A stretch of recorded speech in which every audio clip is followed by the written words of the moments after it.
Good afternoon. Welcome to doctor style. వేగంగా మారుతున్న కాలంతో పాటు ప్రయాణం, ఉరుకుల పరుగుల జీవితం, మనమేం తింటున్నామో ఎలా ఉంటున్నామో పట్టించుకోకుండా కాలంతో పోటీ పడుతున్నాం. వెరసి కొత్త రోగాలకు ఊతమివ్వడం. ప్రస్తుతం ఈ మధ్యకాలంలో కొంతమంది వారికి తెలియకుండానే ఒక విచిత్రమైన వ్యాధి బారిన పడుతున్నారు. అది ఇరిటబుల్ బవల్ సిండ్రోమ్. దీనికి తోడు అల్సర్, జీర్ణకోశ సమస్యలు కూడా అధికమవుతున్నాయి. ఐబిఎస్కు ప్రధాన కారణాలేంటి? జీవన శైలితో సమస్యలు వస్తాయా? హోమియోపతిలో ఎలాంటి చికిత్స ఉంది? ఇలాంటి మరిన్ని విషయాలను డాక్టర్ కేర్ హోమియోపతి వైద్యులు డాక్టర్ సవితా గారిని అడిగి తెలుసుకుందాం. అలాగే మీరు కాల్ చేసిన నంబర్లు 04023310680168. హలో డాక్టర్, ముందుగా చెప్పండి, అసలు ఐబిఎస్ అంటే ఏంటి? రీజన్స్ ఎలా ఉంటాయి వీటికి? ఐబిఎస్ అనగా ఇరిటబుల్ బవల్ సిండ్రోమ్. సో ఇక్కడ మెయిన్గా రీజన్స్ కంటే కూడా సిమ్టమ్స్ అనేది చాలా సివియర్గా ఉండే అవకాశం ఉంటుంది. కొంతమందికి బాగా మైల్డ్గా ఉండే అవకాశం ఉంటుంది. So cramping pain, abdominal pain అంటే కడుపులో నొప్పి రావడం, పట్టుకున్నట్టుగా నొప్పి రావడము, ఇది స్పాస్మోడిక్ అంటే తక్కువ అవుతూ మళ్ళీ ఎక్కువ అవుతూ వచ్చినటువంటి నొప్పి రావటం అనేది చాలా మందిలో చూస్తూ ఉంటాం. దాంతోపాటు డయేరియా అంటే విరోచనాలు, కొంతమందిలో కాన్స్టిపేషన్, విరోచనాలు, మలబద్ధకము ఆల్టర్నేట్గా రావటం కూడా ఇరిటబుల్ బవల్ సిండ్రోమ్లో చూస్తుంటాం. Irritable bowel syndrome starting symptoms అంటే స్టార్టింగ్ స్టేజెస్లో కూడా పేషెంట్ చాలా తీవ్రంగా బాధపడే అవకాశం ఉంటుంది. ఇక్కడ మెయిన్గా క్రాంపింగ్ పెయిన్ ఉండటం వల్ల అంటే నొప్పి ఉండటం వల్ల అపెటైట్ తగ్గిపోవడం, ఆకలి తగ్గిపోవడం, వెయిట్ లాస్ అవ్వటము, అలాగే బ్లీడింగ్ అంటే ఇంటెస్టైన్స్లో అల్సర్స్ ఫామ్ అవ్వటము, అలాగే బ్లీడింగ్ ఫామ్ అవ్వటము, ఇవన్నీ కూడా ఇరిటబుల్ బవల్ సిండ్రోమ్లో కనిపించే అవకాశం ఉంటుంది. కాకపోతే ఏ సిమ్టమ్స్ లేనప్పటికీ, అల్సర్స్ లేకపోయినప్పటికీ ఇరిటబుల్ బవల్ సిండ్రోమ్లో సింపుల్ ఫుడ్ సబ్స్టెన్సెస్తోనే బవల్ ఇంటెస్టైనల్ మ్యూకోజా అనేది ఇరిటేట్ అవ్వటం, దానివల్ల విరోచనాలు అవ్వటం, కొంతమందిలో వామిటింగ్ అంటే నాజియా అండ్ వామిటింగ్ అంటే వామిటింగ్ వచ్చినట్టుగా ఉండటం లేదా రియల్గా వామిటింగ్ అవ్వటం కూడా కొంతమందిలో చూస్తూ ఉంటాం. సో ఇక్కడ అబ్డామినల్ పెయిన్, డిస్కంఫర్ట్, ఆకలి తగ్గిపోవటం, వెయిట్ తగ్గిపోవటం కూడా కొంతమందిలో చూస్తుంటాం. ఇరిటబుల్ బవల్ సిండ్రోమ్ అనేది ఏజ్తో పరిమితం లేకుండా చిన్న పిల్లల దగ్గర నుంచి 60 ఇయర్స్లో కూడా ఇది మొదలయ్యే అవకాశం ఉంటుంది. సో ఇరిటబుల్ బవల్ సిండ్రోమ్ అనేది ఏ కారణం లేనప్పటికీ ఓన్లీ త్రూ యాంగ్జైటీ పేషెంట్స్లో, భయాందోళనకు గురైనటువంటి పేషెంట్స్లో ఈ ఇరిటబుల్ బవల్ సిండ్రోమ్ అనేది వచ్చే అవకాశం ఉంటుంది. ఓకే అండి, మెయిన్గా అంటే సిమ్టమ్స్ అంటే బాడీని బట్టి ఏమైనా చేంజెస్ ఉంటాయా? అందరిలో ఒకే విధంగా ఉంటుందా ఐబిఎస్కి సంబంధించి? ఐబిఎస్ కొంతమందిలో చాలా సివియర్గా ఉండే అవకాశం ఉంటుంది. అంటే పూర్తిగా వాళ్ళు ఫుడ్ తీసుకోలేని పరిస్థితిలో ఉండేటువంటి పేషెంట్స్ కూడా చూస్తూ ఉంటాం. వివిధ రకాల మెడిసిన్స్ వాడుతున్నప్పటికీ వాళ్ళు నార్మల్గా ఫుడ్ తీసుకోలేకపోవడం అనేది చిన్నపిల్లల్లో కూడా కనిపించే అవకాశం ఉంటుంది. అంటే వితిన్ 17-18 ఇయర్స్ ఏజ్ గ్రూప్లో, టీనేజ్ ఏజ్ గ్రూప్స్లో కూడా ఇరిటబుల్ బవల్ సిండ్రోమ్తో బాధపడినటువంటి పేషెంట్స్ని చాలామందిని చూస్తూ ఉన్నాం. అలాగే 45+ ఏజ్ గ్రూప్లో కూడా ఈ యొక్క ఇరిటబుల్ బవల్ సిండ్రోమ్ బారిన పడిన వాళ్ళు చాలా ఎక్కువగా వెయిట్ లాస్ అయిపోవడం, దానివల్లనే వాళ్ళు ఫుడ్ తీసుకోలేకపోవడం. ఇక్కడ పెయిన్తో పాటు విరోచనాలు అంటే బాడీలో వాటర్ కంటెంట్ అనేది బాగా తగ్గిపోవడం అనేది జరుగుతూ ఉంటుంది. సో పర్ డే వాళ్ళకి బబుల్ మూమెంట్స్ అనేది 4 to 5 times ఆర్ కొంతమందిలో దానికంటే ఎక్కువగా ఉండే అవకాశం ఉంటుంది. దానివల్ల డీహైడ్రేషన్ అంటే వాటర్ శాతం, నీళ్ళ శాతం అనేది బాడీలో తగ్గిపోవడం, దానివల్ల డీహైడ్రేటింగ్ సిమ్టమ్స్ అనేది కనిపించడం అనేది కూడా చూస్తూ ఉంటాం. ఇది మెయిన్గా కారణాలు వచ్చేసి ఇరిటబుల్ బవల్ సిండ్రోమ్లో చాలా మందిలో చూస్తూ ఉంటాం. పర్నీషియస్ అనీమియా కానివ్వండి, లేదా బ్యాక్టీరియల్ ఇన్ఫెక్షన్ కానివ్వండి, ఇవన్నీ లేకపోయినప్పటికీ just irritation of mucus membrane అంటే మీ యొక్క పేగులలో ఉన్నటువంటి మ్యూకస్ మెంబ్రెయిన్ ఇరిటేట్ అవ్వటం వల్లనే ఈ యొక్క సిమ్టమ్స్ డెవలప్ అయ్యే అవకాశం ఉంటుంది. ఓకే, అంటే కాజెస్ ఇందాక మీరు చెప్పినట్టు అంటే ప్రత్యేకంగా అంటే లెవెల్ని బట్టి ఏమైనా చేంజెస్ ఉంటాయా? ఒకే విధంగా ఉంటాయి? కాజెస్ ఇక్కడ మనకి ఇంతవరకు ఇరిటబుల్ బవల్ సిండ్రోమ్కి కరెక్ట్ కాజ్ అనేది ఇంతవరకు తెలుసుకోలేకపోయారు. ఇక్కడ మనకి పాథలాజికల్ రీజన్ అనేది ఏది ఉండదు. అంటే క్రాన్స్ డిజీజ్ కానివ్వండి, పెద్ద పేగులకు సంబంధించిన డిజీజ్ ఇది. ఇరిటబుల్ బవల్ సిండ్రోమ్ అనేది పెద్ద పేగులలో మూమెంట్స్ అనేది ఎక్కువగా ఉండటం వలన ఎక్కువగా డయేరియా అంటే విరోచనాలు, నీళ్ళ విరోచనాలు రావటము, లేదా పర్ డే మూమెంట్ అంటే ఒక రోజులో వాళ్ళకి 1-2 సార్లు బవల్ మూమెంట్ ఉండాల్సినటువంటి, స్టూల్ పాస్ చేయాల్సినటువంటి పర్సన్స్లో 5 to 6 times or 10 to 12 times bowel movements అనేది కనిపించే అవకాశం ఉంటుంది. ఆర్ కొంతమందిలో వాటరీ డైరీ అంటే నీళ్ళ విరోచనాలు అవ్వచ్చు. కొంతమందిలో నీళ్ళ విరోచనాలు లేకపోయినప్పటికీ నంబర్ ఆఫ్ టైమ్స్ ఎక్కువగా పాస్ చేయటం వల్ల కూడా వాళ్ళకు ఉన్నటువంటి ఇబ్బంది అనేది అంటే అబ్డామినల్ పెయిన్ కానివ్వండి, లేదా మోషన్స్ ఎక్కువగా కానివ్వండి, నాజియా, వామిటింగ్ ఉండడం, దానివలన ఆకలి లేకపోవటం, ఇవన్నీ కూడా సివియారిటీ ఆఫ్ సిమ్టమ్స్ ఎక్కువగా ఉండే అవకాశం ఉంటుంది. ఓకే అండి, కాలర్ కూడా లైన్లో ఉన్నారు. అవంతి ఒంగోలు నుంచి. అవంతి గారు మాట్లాడండి, మీ సమస్యను చెప్పండి. మేడం మా ఆవిడకి ఇక్కడ మన ఈ చెస్ట్ పక్కన నొప్పిగా ఉంటుందంటాను మేడం. ఓకే, ఎప్పటి నుంచి ఉంటుంది? ఒక ఇప్పుడు నుంచమ్మా 2 వారాలు అవుతుంది మేడం.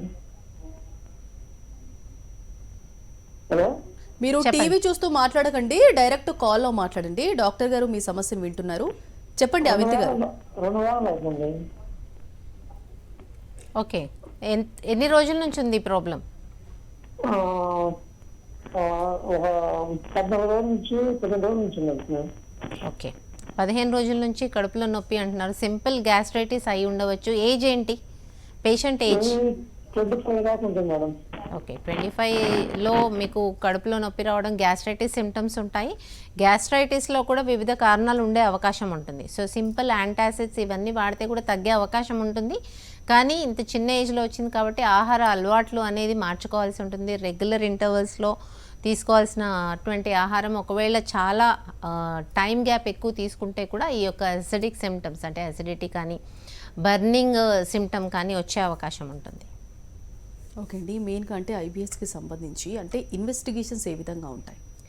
ఇన్వెస్టిగేషన్స్ వచ్చేసి మనకి కొలనోస్కోపీ చేసినప్పటికీ ఇరిటబుల్ బౌల్ సిండ్రోమ్లో మనకి ఎలాంటి ప్యాథలాజికల్ చేంజెస్ అనేది కనిపించే అవకాశం ఉండదు. సో ఇక్కడ మనకి క్రాన్స్ డిజీజ్లో కానీ, ఇన్ఫ్లమేటరీ లార్జ్ ఇంటెస్టైనల్ డిజీజెస్లో కానీ, సో మనకి ఇన్ఫ్లమేషన్ కానీ, వాపు కానీ ఈ యొక్క ఇంటెస్టైన్స్లో కనిపించే అవకాశం ఉంటుంది. బట్ ఇరిటబుల్ బౌల్ సిండ్రోమ్లో మాత్రం అలాంటి సిమ్టమ్స్ ఏవి కూడా కనిపించకుండానే సిమ్టమ్స్ అనేది తీవ్రంగా ఉండటము, వాళ్ళకి సివియర్గా ఈ యొక్క డైరియా కానివ్వండి, నీళ్ళ విరోచనాలు కానివ్వండి, కాన్స్టిపేషన్ ఆల్టర్నేట్గా ఉండడం కానివ్వండి, ఆర్ఎల్స్ ఈ యొక్క నీళ్ళ విరోచనాల వల్ల వాళ్ళకి నిద్ర కూడా లేకపోవడం, అంటే ఈ యొక్క డైరియా సిమ్టమ్తోని వాళ్ళు నిద్రలో లేచి కూడా ఈ యొక్క బబుల్ మూమెంట్స్ అనేది పాస్ చేయడం అనేది ఇరిటబుల్ బబుల్ సిండ్రోమ్లో చూస్తూ ఉంటాం. సో ఇక్కడ మనకి ప్యాథలాజికల్ రీజన్ ఏది ఉండదు. ఈవెన్ ఇన్వెస్టిగేషన్స్ చేసినప్పటికీ వెయిట్ లాస్ అవుతూ ఉంటారు, అనెమిక్ సిమ్టమ్స్ డెవలప్ అవుతూ ఉంటుంది, ఆకలి లేకపోవడం, తినలేకపోవడం, అలాగే మీకు ఉన్నటువంటి ఇంటెస్టైనల్లో మాత్రం ఇన్ఫ్లమేషన్ అనేది ఏది ఉండదు. సో ఇది ఓన్లీ ఇరిటబుల్, మనం పేరులోనే irritation of the mucous membrane, large ఇంటెస్టైన్లో మ్యూకస్ మెంబ్రెయిన్ ఇరిటేట్ అవుతూ మీకు ఈ యొక్క సిమ్టమ్స్ అన్ని డెవలప్ అయ్యే అవకాశం ఉంటుంది. ఓకే అంటే ఈ సమస్యని మెయిన్గా ఐబిఎస్కి సంబంధించి అంటే ఎవరిలో ఎక్కువ చూడొచ్చు, అంటే ఎలాంటి వారిలో చూడొచ్చు? యూజువలీ గ్యాస్ట్రైటిస్తో చాలామంది బాధపడుతూ ఉంటారు. గ్యాస్ట్రైటిస్ అనగా మనకి ఎపిగాస్ట్రియం రీజన్లో చెస్ట్ కింది భాగంలో నొప్పి రావడము, మంట రావడము, తేన్పులు రావడము, లేదా కొంతమందిలో అబ్డామినల్ పెయిన్ ఉండటము, అలాగే కొంతమందిలో బ్లోటెడ్ అబ్డమన్ అంటే కడుపు ఉబ్బరంగా ఉండటము, ఇండైజెషన్, హికప్స్, ఇలాంటివన్నీ కూడా గ్యాస్ట్రైటిస్ సిమ్టమ్సే.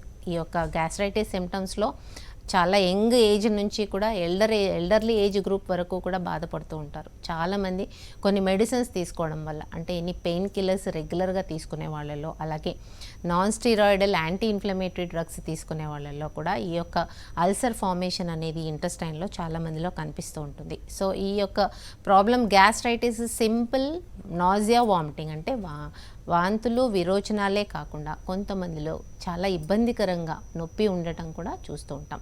సింపుల్ గ్యాస్ట్రైటిస్ అక్యూట్ స్టేజ్లో జస్ట్ 10 to 15 డేస్లో లేదా జస్ట్ 3 to 4 డేస్లో అక్యూట్ ఫుడ్ పాయిజనింగ్ అయ్యే అవకాశం ఉంటుంది. ఫుడ్ పాయిజనింగ్ ఒక 3 to 4 డేస్లోనే సెట్ చేసేటువంటి అంటే నార్మల్కి వచ్చే అవకాశం ఉంటుంది. ఎనీ సింపుల్గా ఫుడ్ పాయిజనింగ్ ఆ రోజు తీసుకున్నటువంటి ఫుడ్ వల్ల డెవలప్ అయినటువంటి సిమ్టమ్స్ సింపుల్ యాంటీబయాటిక్స్తో కానీ లేదా హోమియోపతి మెడిసిన్స్ కూడా అక్యూట్ స్టేజ్లో అంటే ఫుడ్ పాయిజనింగ్కి కూడా హోమియోపతి మెడిసిన్స్ ఇవ్వడం జరుగుతుంది. అలాంటి కేసెస్ అన్నీ కూడా 3 to 4 days or 7 డేస్లో తగ్గిపోయే అవకాశం ఉంటుంది. బట్ గ్యాస్ట్రైటిస్లో కూడా క్రానిక్గా బాధపడేటువంటి పేషెంట్స్ చాలామంది చూస్తూ ఉంటాం. అక్కడ మనకి మెయిన్గా కాన్స్టిపేషన్ ఉండే అవకాశం ఉంటుంది. అంటే normal bowel movements, normal intestinal movements లేకపోవటం వల్ల, అంటే పెరెసిస్ అంటాం మనము, డయాబెటీస్లో కానివ్వండి, థైరాయిడ్లో కానివ్వండి, ఇంటెస్టైనల్ మూమెంట్స్ తగ్గే అవకాశం ఉంటుంది. దానివల్లనే సివియర్గా కాన్స్టిపేషన్ ఆర్ మలబద్ధకంతో బాధపడుతూ ఉంటారు. వాళ్ళకి కూడా ఈ గ్యాస్ట్రైటిస్ సిమ్టమ్స్ ఎక్కువగా ఉండే అవకాశం ఉంటుంది. అలాగే తేనుపులు రావటము, హికప్స్ రావటము, ఇవన్నీ కూడా ఉండే అవకాశం ఉంటుంది. ఓకే అండి, కాలర్ కూడా లైన్లో ఉన్నారు. కోటి గారు మాట్లాడండి, మీ సమస్య చెప్పండి. మా మెసేజ్ అండి. హలో, చెప్పండి. మా మెసేజ్కి కాళ్ళు నొప్పులు, మోకాళ్ళ నొప్పులు, వాపులు ఉన్నాయి. ఓకే షుగర్ ఉంది. ఓకే ఈ మధ్య కిడ్నీ కూడా బాగాలేదంటే టీపీ చేసాము. ఓకే మోకాళ్ళ నొప్పులు, షుగరు ఇవన్నిటికీ కూడా మీకు ట్రీట్మెంట్ తీసుకోవాల్సినటువంటి అవసరం ఉంటుంది. ఏ స్టేజ్లో ఉంది చూసుకొని ట్రీట్మెంట్ తీసుకోవాల్సి ఉంటుంది. ఇంకేమైనా సిమ్టమ్స్? ఇంకేం లేదు సింటమ్స్. మోకాళ్ళ నొప్పులు, కాళ్ళు వాపులు వస్తుంటాయి. కాళ్ళ వాపులు. ఏజ్ ఎంత? కేజీ 20 60 పైన. 50 పైన.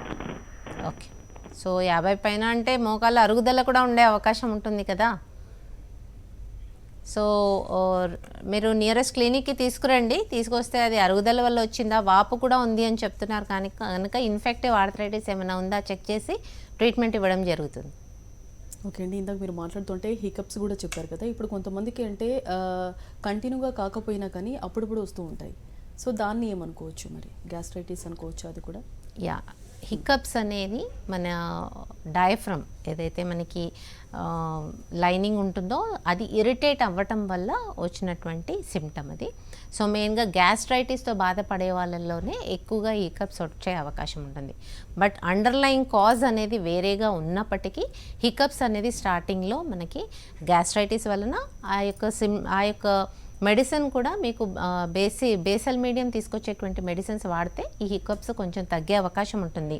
బట్ క్రానిక్ కాజెస్ మాత్రం రీనల్ ఫెయిల్యూర్ ఇలాంటివన్నీ కూడా చెక్ చేసుకోవాల్సిన అవసరం ఉంటుంది. ఓకే, ఈ గ్యాస్ట్రైటిస్ అనేది అసలు ఎందుకు వస్తుందంటే మెయిన్గా కారణం ఏంటంటారు దీనికి?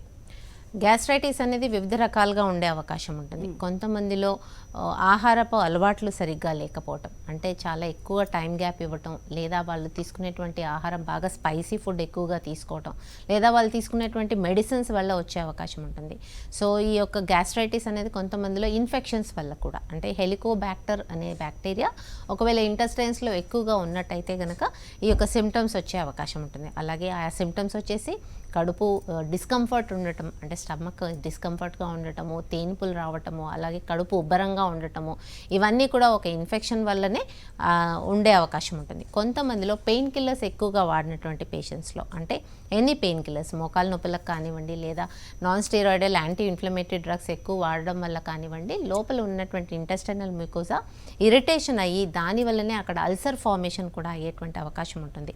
సో గ్యాస్ట్రైటిస్లో సివియారిటీ అనేది చాలా ఎక్కువగా ఉండే అవకాశం కూడా ఉంటుంది. కొంతమందిలో బ్లీడింగ్, అంటే అల్సర్ నుండి హెవీ బ్లీడింగ్ కూడా ఉండేటువంటి అవకాశం మనము చాలామందిలో చూస్తుంటాం. అలాంటి వాళ్ళలో వామిటింగ్లో బ్లడీ వామిటింగ్ రావడము, లేదా రెక్టల్ రీజన్ నుంచి మీకు టారీ స్టూల్స్ అంటే బ్లాక్ కలర్ స్టూల్స్ రావటము, ఇవన్నీ కూడా ఇండికేషన్స్ అల్సర్ బ్లీడింగ్ అవుతుంది అనేటువంటి ఇండికేషన్స్ మనకి ఈ యొక్క సిమ్టమ్స్తో తెలుసుకోవచ్చు. సో గ్యాస్ట్రైటిస్ అనేది చాలా సింపుల్ ఫుడ్ పాయిజనింగ్ వల్లనో, లేదా మీరు తీసుకునేటువంటి స్పైసీ ఫుడ్ వల్లనో, లేదా మీల్స్ ఇర్రెగ్యులారిటీ, అంటే మీరు తీసుకునేటువంటి మీల్స్ రెగ్యులర్గా తీసుకోలేకపోవటం, కరెక్ట్ టైం పాటించకపోవటం, ఇలాంటివన్నీ కాకుండా కొంతమందిలో ఇన్ఫెక్షన్స్ వల్ల కానీ, పర్నీషియస్ అనీమియా వల్ల కానీ, విటమిన్ B12 డెఫిషియన్సీ వల్ల కానీ ఈ యొక్క గ్యాస్ట్రైటిస్ అనేది ఉండే అవకాశం ఉంటుంది.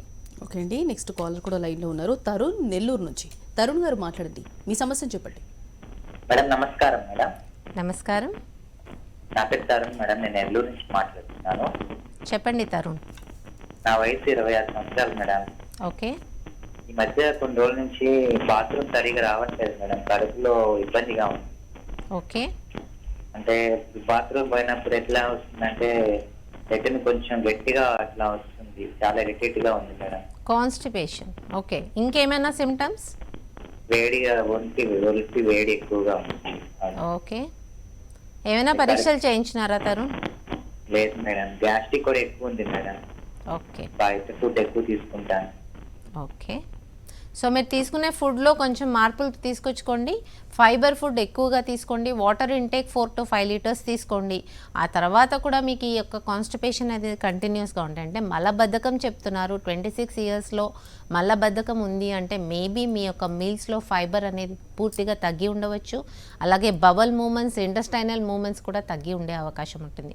ఒకవేళ మీ ఫుడ్లో కూడా ఫైబర్ ఫుడ్ ఉన్నప్పటికీ, వాటర్ ఇంటేక్ నార్మల్ ఉన్నప్పటికీ మీకు కాన్స్టిపేషన్ సివియర్గా ఉన్నట్టయితే కనుక థైరాయిడ్ ప్రొఫైల్ అనేది చేయించుకోవాల్సిన అవసరం ఉంటుంది. ఈ థైరాయిడ్ ప్రొఫైల్ ఒకవేళ ఫ్లక్చుయేషన్స్ ఆర్ TSH లెవెల్స్ ఎక్కువగా ఉన్న వాళ్ళలో కూడా కాన్స్టిపేషన్ మొదటి సిమ్టమ్ అయి ఉండవచ్చు.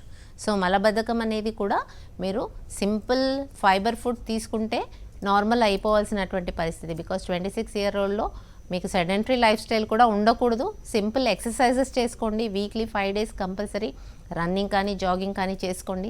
ఆ తర్వాత కూడా మీకు ఈ కాన్స్టిపేషన్ ప్రాబ్లం ఉన్నట్టయితే కనుక థైరాయిడ్ ప్రొఫైల్, షుగర్ లెవెల్స్ కూడా చెక్ చేసుకోండి. ఓకే అండి, నెక్స్ట్ కాలర్ కూడా లైన్లో ఉన్నారు. శేషగిరిరావు తెనాల నుంచి మాట్లాడండి, మీ సమస్యను చెప్పండి. నమస్తే మేడం గారు. చెప్పండి. హలో, చెప్పండి. నమస్తే మేడం గారు. నమస్తే, చెప్పండి. నాకు ఆకలి ఉంటలేదండి, గ్యాస్ట్రిక్ ట్రబుల్ అన్నారు, పేరుపోత వస్తుంది అన్నారు. ఓకే, ఆకలి ఉంటలేదండి, మోషన్ అవ్వట్లేదు. యా, ఏజ్ చెప్పండి. ఏది 52 ఏళ్ళండి మేడం గారు. ఓకే, ఏమేమి టెస్టులు చేయించినారు మీరు? కొలెస్ట్రాల్ ఇది చేశారండి, కొలెస్ట్రాల్ చేశారు, ఓకే, ఎండోస్కోప్ చేశారండి. ఓకే, అందులో పేరు బాగా పూసింది ఎక్కువ అన్నారు, కొలెస్ట్రాల్ లో ఏం లేదన్నారండి. అప్పుడు ఓకే, ఇప్పుడు అయినా ఆకలి లేదు, బరువు కొంచెం తగ్గినట్టున్నాను, ప్యాంట్లు లూజ్ అవుతున్నాయండి బట్టలు. ఓకే, అందరూ తగ్గిపోయారు అంటే తగ్గారు బాగా మీరంటే. నాకు షుగర్ కూడా ఉందండి, 200 ఉంది. ఓకే, ఆకలి ఉండట్లేదండి, 2 ఇడ్లీ తిన్నా కూడా 2 దాకా ఆకలి అవ్వట్లేదండి. ఓకే. మీకు ఆకలి లేకపోవటం అంటే ఆకలి తగ్గిపోవడం కూడా ఈ యొక్క ఇంటెస్టైన్స్లో మీరే చెప్పారు పూత ఉంది ఎండోస్కోపీలో. సో పూత ఇస్ నథింగ్ బట్ మీకు గ్యాస్ట్రైటిస్ కాకుండా అక్కడ అల్సర్ ఫార్మేషన్ అవుతుంది. సో ఈ యొక్క అల్సర్ ఫార్మేషన్ ఉండటం వల్లనే పేగులు అనేది వాపుకు గురైనందువల్లనే మూమెంట్స్ తగ్గిపోతాయి. ఆ మూమెంట్స్ తగ్గిపోవడం వల్లనే మలబద్ధకం కూడా వచ్చే అవకాశం ఉంటుంది.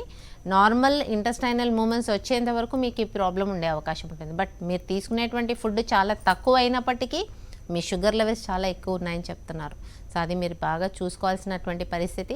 అంటే ఇన్సులిన్ లెవెల్స్ అనేది సెక్రేట్ అవ్వట్లేదు, మీరు తీసుకునేటువంటి ట్యాబ్లెట్ కూడా చాలా తక్కువ డోస్ తీసుకుంటున్నట్టున్నారు.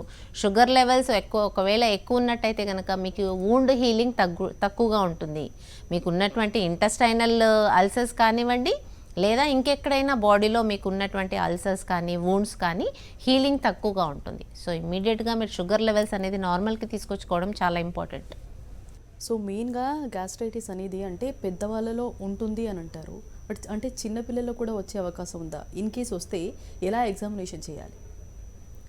గ్యాస్ట్రైటిస్ అనేది వేరీడ్ సిమ్టమ్స్, అంటే చిన్నపిల్లల దగ్గర నుంచి కూడా ఎల్డర్లీ ఏజ్ గ్రూప్ వరకు కూడా అందరికీ వచ్చే అవకాశం ఉంటుంది.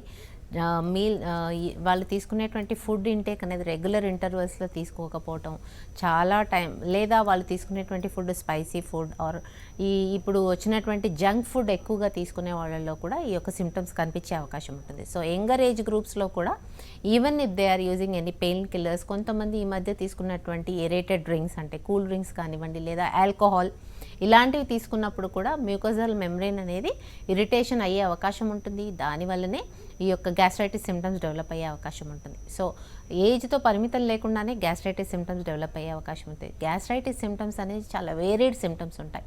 అక్యూట్ స్టేజ్లో సింపుల్ వామిటింగ్, లూజ్ మోషన్స్తో పాటు స్టార్ట్ అయినటువంటి అక్యూట్ సిమ్టమ్స్ అవి ఒక 3 days 4 daysలోనే సెట్ అయ్యే అవకాశం ఉంటుంది. బట్ కొంతమందిలో క్రానిక్ ప్రాబ్లం అంటే ఈ యొక్క గొంతులో మంట రావడం దగ్గర నుంచి, ఛాతీ భాగంలో నొప్పి రావడం దగ్గర నుంచి అక్కడ కూడా మంట రావడం, అలాగే స్టమక్ అప్సెట్ ఉండటం, కడుపు ఉబ్బరంగా ఉండటం, కొంతమందికి క్రాంపింగ్ పెయిన్ రావటము, అంటే మోషన్ వచ్చే ముందు కూడా పెయిన్తో మోషన్ పాస్ చేయటము, ఇలాంటివన్నీ కూడా గ్యాస్ట్రైటిస్ సిమ్టమ్స్తోని మనము జత చేయవచ్చు. ఇక్కడ మెయిన్గా మనకి సివియారిటీ ఆఫ్ సిమ్టమ్ బట్టి గ్యాస్ట్రైటిస్ని మనం డివైడ్ చేసుకోవాల్సిన అవసరం ఉంటుంది. సివియారిటీ ఆఫ్ సిమ్టమ్స్ అనేది ఎంతవరకు ఉంది. ఇక్కడ మనకి కొంతమందిలో అల్సర్ ఫార్మేషన్ ఉంటుంది, అల్సర్ నుంచి బ్లడ్ ఊజింగ్ కూడా ఉండే అవకాశం ఉంటుంది. కొంతమందిలో తెలియకుండానే అనెమిక్ సిమ్టమ్స్ డెవలప్ అవుతుంటాయి, అంటే పూర్తిగా బాడీలో బ్లడ్ తగ్గిపోవటం. అలాంటి కేసెస్లో మీకు అల్సర్ నుంచి బ్లీడ్ అవుతూ ఉంది కాబట్టి అక్కడ మీకు మోషన్స్ ట్యారీ రావడము, బ్లాక్ స్టూల్స్ రావడం ఇవన్నీ చూస్తూ ఉంటాం. దానివల్ల పూర్తిగా రెడ్ సెల్స్ లేదా బాడీలో ఐరన్ తగ్గిపోవడం అనేది కూడా పేషెంట్స్లో చూస్తుంటాం. సో క్రానిక్గా ఉన్నటువంటి సిమ్టమ్స్ని చాలా ట్రీట్మెంట్ అనేది చాలా స్పెసిఫిక్గా తీసుకోవాల్సినటువంటి అవసరం ఉంటుంది. కొంతమందిలో ఈవెన్ ఈ అల్సర్ ఫార్మేషన్ వచ్చేసి that may lead to cancer of stomach అనేది కూడా చాలా మందిలో చూస్తూ ఉన్నాము. ఇక్కడ మెయిన్గా అల్సర్ ఫార్మేషన్ ఒకవేళ అయిపోయిన తర్వాత హెలికోబ్యాక్టర్తో కానివ్వండి, లేదా వాళ్ళు తీసుకున్నటువంటి ఆల్కహాల్ ఇరిటేషన్తో కానివ్వండి, లేదా వాళ్ళు తీసుకున్నటువంటి ఎనీ స్పైసీ ఫుడ్ దానివల్ల కూడా, లేదా non steroidal anti inflammatory drugs తీసుకున్న వాళ్ళలో కూడా అల్సర్ ఫార్మేషన్ అయ్యి అది ఒకవేళ హీల్ కానట్టయితే కనుక చాలా రోజుల వరకు that may lead to cancer cells. So ఈ యొక్క ప్రాబ్లం అనేది ఎక్కువ మంది ఉన్న వాళ్ళలో కొలనోస్కోపీ లేదా ఎండోస్కోపీ చేసి అక్కడ ఉన్నటువంటి స్వాప్ టిష్యూ తీసి ఎగ్జామినేషన్ చేయించాల్సిన పరిస్థితి ఉంటుంది. సో బ్లీడింగ్ అల్సర్స్ అనేది చాలా త్వరగా తగ్గాల్సిన అవసరం ఉంటుంది. ఒకవేళ బ్లీడింగ్ అల్సర్స్ అనేది ఎక్కువ కాలం ఉన్నట్టయితే కనుక బయాప్సీ చేయించాల్సిన అవసరం ఉంటుంది. అలాగే కొంతమందిలో ఏ సిమ్టమ్స్ లేనప్పటికీ అబ్డామినల్ డిస్కంఫర్ట్ అనేది చాలామందిలో కనిపిస్తుంటుంది. కాన్స్టిపేషన్ ప్రాబ్లం కనిపిస్తుంటుంది. ఫైబర్ ఫుడ్ తీసుకోకపోవడం వల్ల వచ్చినటువంటి కాన్స్టిపేషన్కి ఫుడ్ రెగ్యులారిటీస్ కానీ, ఫుడ్ అనేది ఫైబర్ ఫుడ్ ఎక్కువగా తీసుకుంటే ఇది నార్మల్ అవ్వాల్సిన పరిస్థితి. ఒకవేళ అలా తీసుకున్నప్పటికీ మీకు నార్మల్ అవ్వకుండా ఉన్నట్టయితే కనుక థైరాయిడ్ ప్రొఫైల్, కొంతమందిలో టీఎస్హెచ్ లెవెల్స్ ఎక్కువ ఉండడం వల్ల ఇంటెస్టైనల్ మూమెంట్స్ తగ్గే అవకాశం ఉంటుంది. అలాగే డయాబెటీస్లో కూడా హై షుగర్ లెవెల్స్ ఆల్సో పెరాసిస్కి లీడ్ అయ్యే అవకాశం ఉంటుంది. దానివల్ల మలబద్ధకం వచ్చే అవకాశం ఉంటుంది. ఓకే అండి, కాలర్ కూడా లైన్లో ఉన్నారు. భాస్కర్ రావు కృష్ణా జిల్లా నుంచి. భాస్కర్ రావు గారు మాట్లాడండి, మీ సమస్యను చెప్పండి. సార్ మా పాపకి, మేడం గారు మా పాపకి 20వ సంవత్సరం అండి. ఓకే, మా పాపకి 18 ఏట కాన్స్టిపేషన్ ప్రాబ్లం వచ్చి బాగా తగ్గిపోతుంటే బాగా తగ్గిపోయింది, ఎంటుకలు పడుతున్నాయి, అన్నం ఆకలి కాకపోతే మేము డాక్టర్ గారికి చూపించామండి. ఓకే, కొలనోస్కోపీ ఎండోస్కోపీ చేసి కోన్స్ అని చెప్పి ఖాయం చేశారు. యా, దీనికి లైఫ్ లాంగ్ మెడిసిన్ వాడాలని చెప్పారండి. ఓకే. అది వాడుతున్నాక మంచిగానే ఉంది, కానీ మరి ఇది ఏమైనా భవిష్యత్తులో ఇది క్యూర్ అయ్యే అవకాశం లేదంటారా, లేకపోతే ఇంకేమైనా అదనపు డిసీజులుగా ఇవి మారుతాయి అంటారా? నాకు కొంచెం ఇబ్బందిగా ఉందండి. పాప భవిష్యత్తు ఏంటనేది అర్థం. క్రాన్స్ డిజీజ్ అనేది ఇన్ఫ్లమేటరీ, అంటే పెద్ద పేగులలో ఉన్నటువంటి ఇన్ఫ్లమేషన్ వల్ల వచ్చినటువంటి ప్రాబ్లమ్నే క్రాన్స్ డిజీజ్ అంటూ ఉంటాం. క్రాన్స్ డిజీజ్ ఉన్న వాళ్ళలో మలబద్ధకం అనేది తీవ్రంగా ఉండే అవకాశం ఉంటుంది. అలాగే అబ్డామినల్ డిస్కంఫర్ట్, మామూలుగా ఫుడ్ తీసుకోలేకపోవడం, ఆకలి తగ్గిపోవటము, వాళ్ళు పాస్ చేయలేకపోతారు కాబట్టి gas problem, abdominal bloating of abdomen అంటే కడుపు ఉబ్బరంగా ఉండటం కూడా కనిపించే అవకాశం ఉంటుంది. క్రాన్స్ డిజీజ్కి హోమియోపతి ట్రీట్మెంట్తోని పూర్తి పరిష్కారం ఉంటుంది. ఇది మనకి మెయిన్గా మీరు చెప్పారు జీవితాంతం కొన్ని మెడిసిన్స్ వాడాల్సిన పరిస్థితి ఉంది అనేసి, అలా వాడకుండానే పూర్తిగా నార్మల్కి తీసుకొచ్చేటువంటి పరిస్థితి క్రాన్స్ డిజీజ్లో హోమియో కేర్ ఇంటర్నేషనల్లో కాన్స్టిట్యూషనల్ ట్రీట్మెంట్తో సాధ్యమవుతుంది. ఓకే అండి, 35th యానివర్సరీ సందర్భంగా అంటే ట్రీట్మెంట్స్కి సంబంధించి ఎలాంటి ఆఫర్స్ ఇస్తున్నారు మా? ఈ యొక్క 35th యానివర్సరీ సందర్భంగా మీరు తీసుకునేటువంటి ట్రీట్మెంట్ అంటే 31st మార్చ్ వరకే ఈ యొక్క సదుపాయం ఉంటుంది. మీరు తీసుకునేటువంటి ట్రీట్మెంట్లో 50% డిస్కౌంట్, అంటే 50% మాత్రమే మీరు మనీ పే చేయాల్సి ఉంటుంది, మిగతా అంతా కూడా ఫ్రీగా ఇవ్వడం జరుగుతుంది. ఓకే అండి, ఐబిఎస్ గురించి అలాగే గ్యాస్ట్రైటిస్ గురించి చాలా డీటెయిల్గా చెప్పారండి. Thank you so much. ఇది ఇవాల్టి డాక్టర్ స్టైల్.